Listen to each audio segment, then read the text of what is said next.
Ассаламу алейкум. Витаю вас, друзья.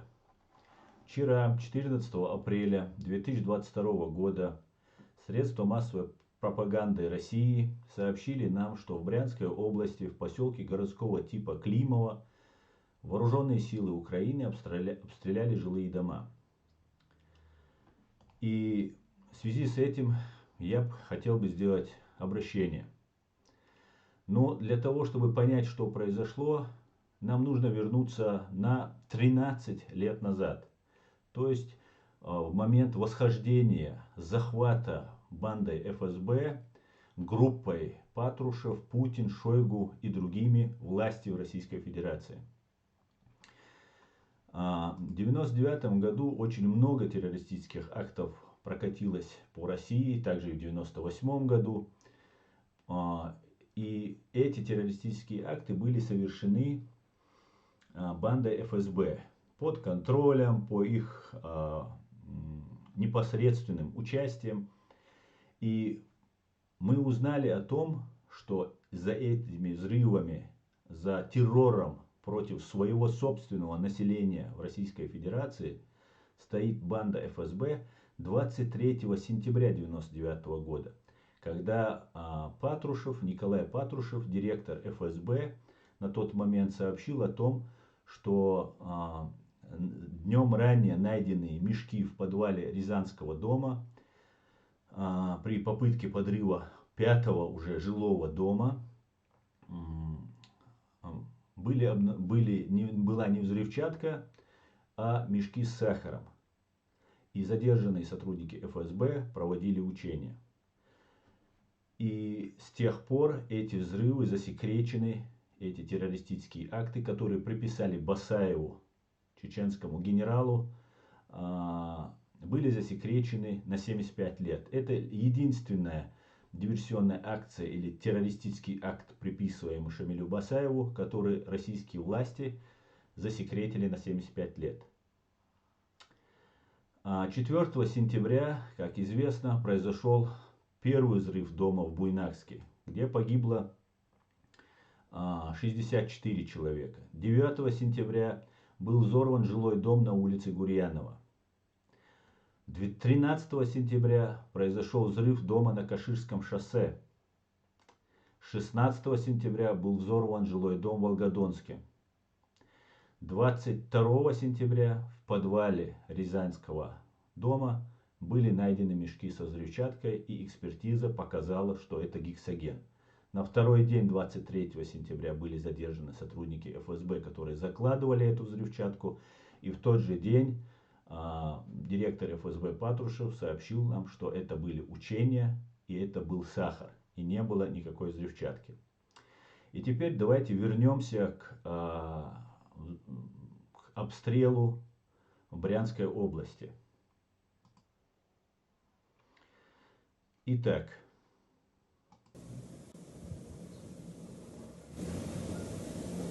вооруженные силы Украины обстреляли жилые дома в поселке городского типа Климово в Брянской области.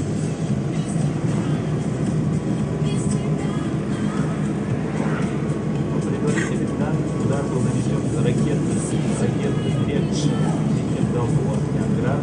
Об этом сообщает русская ТАСС.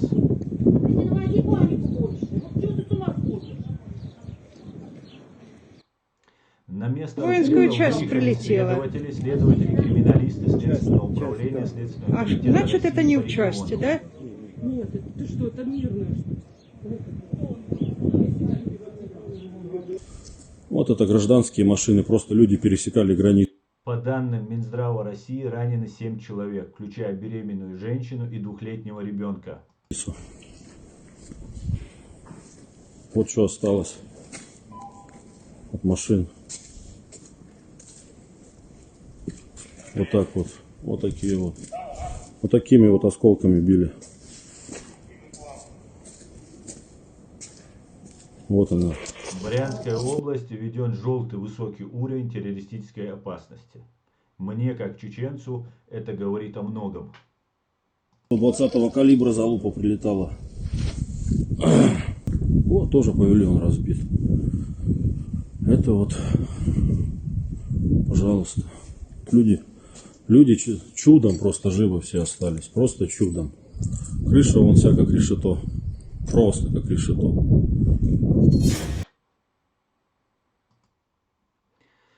Но тут стоит отметить очень важный момент.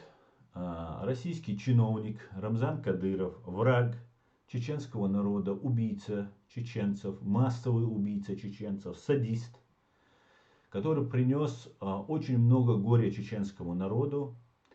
Давайте посмотрим, насколько нам пытаются представить, что Рамзан Кадыров является какой-то независимой фигурой.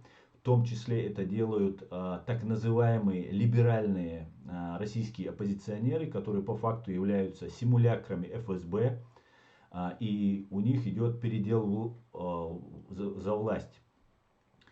И давайте послушаем, что говорит Кадыров о себе и кем он является. Для того, чтобы была нести ясность, об этом мы говорим всегда, хочу пояснить, что Рамзан Кадыров говорит только лишь то, что говорят ему сказать. Он получает раз в неделю, 2 раза в неделю, в зависимости по необходимости, пакет, который ему доставляют сотрудники Федеральной службы безопасности, Федеральной службы охраны, из администрации президента Путина. И он говорит то, что ему велено сказать. Касательно Украины, касательно Соединенных Штатов и любой такой важной международной темы. Определенную свободу действия на территории оккупированной Россией, временно оккупированной Чеченской Республики, Рамзан Кадыров имеет право убивать своих оппонентов, пытать, забирать у них бизнесы, но по большей части он является стопроцентным подконтрольным Путину и ФСБ. Ну, давайте послушаем, что он тут говорит. Звучат как конфликт с федеральными силами. Есть ли такое в действительности, или это опять же просто слухи? Нет, ну какой конфликт? Я опять же повторюсь, это те шайтаны, которые хотят беспорядки на территории Российской Федерации, говорят об этом. Я госслужащий, я генерал, я герой. И я это, знаешь, не штатовский, не работник спецслужбы там западный, европейский. Я человек Кремля, знаешь, я человек Путина. И со мной вот проще простого. Даже мне не нужен звонок. Любой человек от президента передаст, что Кадыров ты давай. Все, я все, кусты. И, знаешь, и абсолютно... То, что он говорит, что ему любой передаст, и он уйдет в кусты, это именно то, о чем я говорю. Он не получает напрямую от Путина указаний. Он получает в запечатанных конвертах указания из администрации, как я сказал, Путина, или же от ФСБ или ФСО, или же от своего патрона Золотова. Федеральным, вот, знаешь, структурам, какие у меня могут быть, знаешь, конфликты. Что Кадыров, ФСБ не поделили, сейчас Кадыров там такого Дадаева убил там Немцова, это... Чуть ли Немцов стал героем России. Со мной вот проще простого. Любой человек от президента передаст, что Кадыров ты давай. Все, я все, кусты. Кадыров ты давай. Все, я все, кусты. Теперь после того, как я вам представил этого человека, я хочу перейти к сути сегодняшнего моего видео. Рамзан Кадыров несколько дней назад сообщил, что нужно нанести тактический ядерный удар по определенным точкам. И вчера, 14 уже апреля, русские сами обстреляли, как когда-то они взрывали свои дома, обстреляли своих же граждан. Давайте послушаем, что говорит Рамзан Кадыров. Без сомнения, я вам специально показал, кто такой Кадыров, чтобы та пропаганда и ложь, которая возводится, что Кадыров является какой-то независимой фигурой, у него есть какая-то армия, что это абсолютная ложь. И ядерного оружия у Рамзана Кадырова нет, как мы знаем. У Чеченской Республики его не было никогда, этого ядерного оружия. Также мы знаем, что только Путин может применить ядерное оружие как президент. Ну, давайте послушаем, что говорит человек Путина, доверенный человек Путина. Европейские, да, они не ввели санкции против России. Наш президент сдержанно отвечает. Да, вот если меня бы спросить, я что сделал бы? Сразу очистил бы Луганск, Донецк и дальше начал бы работать. Заявил бы, если хоть один наемник будет на Украине, да, вот мы даже под тактическую, да, ядерную, да, удар сделать там и по определенным точкам там, и чтобы не шутили с нами. Сами воюют НАТО, Запад, все вместе, да, это не шутки, да, против России десятки стран воюют, а в поддержку, да, конкретно никто даже словом боятся сказать, да. Это с одной стороны хорошо, да, потому что весь мир увидит, насколько мощная наша Россия, да, насколько мощный, дальновидный, великий стратег наш президент, сколько бы эти западные американцы, европейские, да, они... Итак, надо полагать, что Россия, которая терпит сокрушительное поражение в Украине, которая потеряла уже более 20 тысяч оккупантов на территории Украины, которая потеряла огромное количество военной техники, корабли, самолеты, вертолеты, находится очень в паническом состоянии.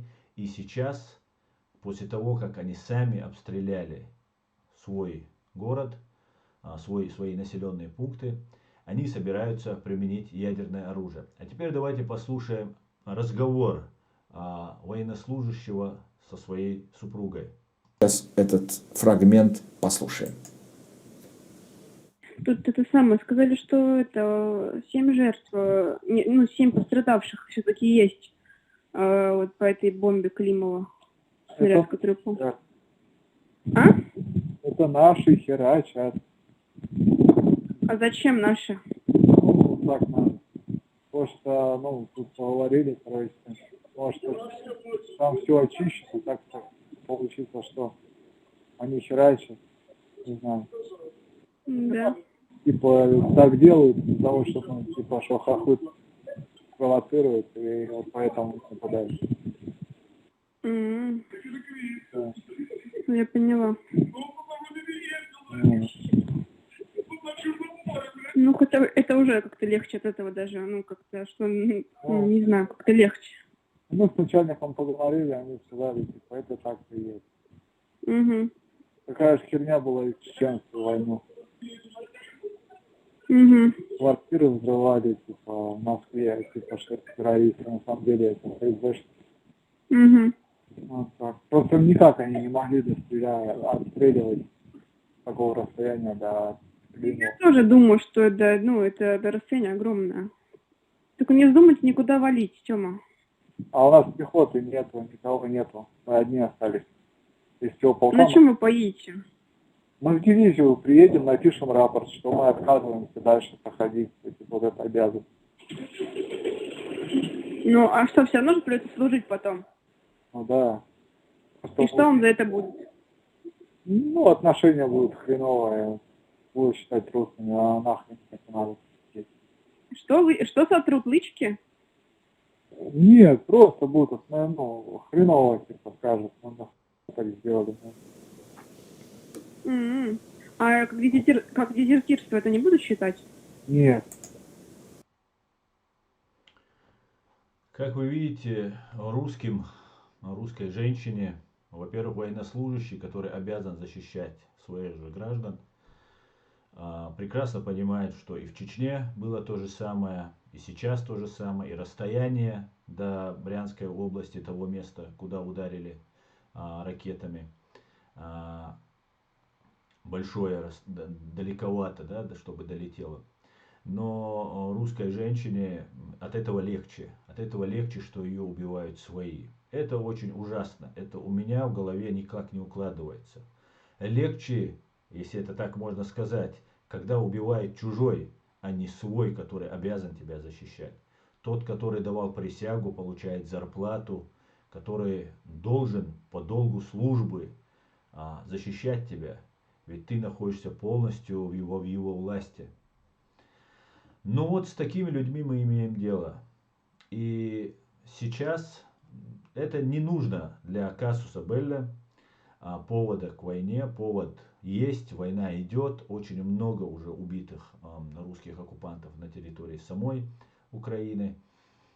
И сейчас им это нужно, и я полагаю, это не первый, не последний обстрел и не последний террористический акт против своего населения. Это нужно для того, чтобы в случае применения ограниченного тактического ядерного удара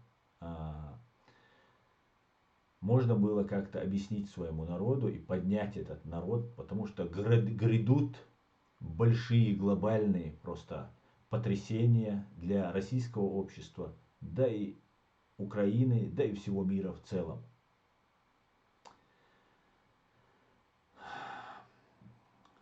Что можно еще сказать по этому поводу? Очень печально, что сегодня мне приходится вот это констатировать, сложившуюся ситуацию, об этой ситуации.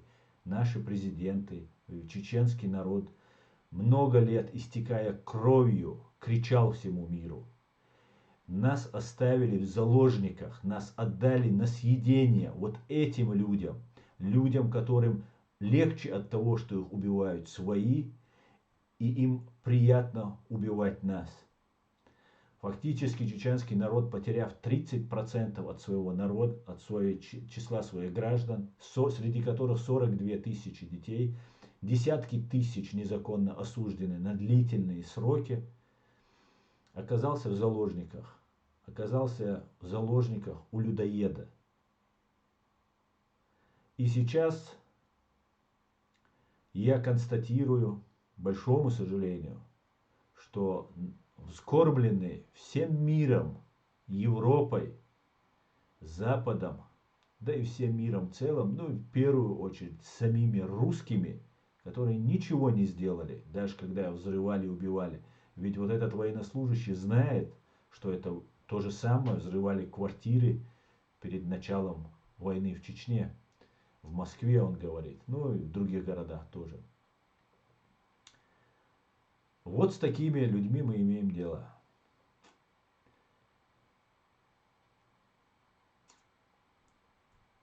Мне больше нечего сказать. Всего самого хорошего, и да поможет нам Господь.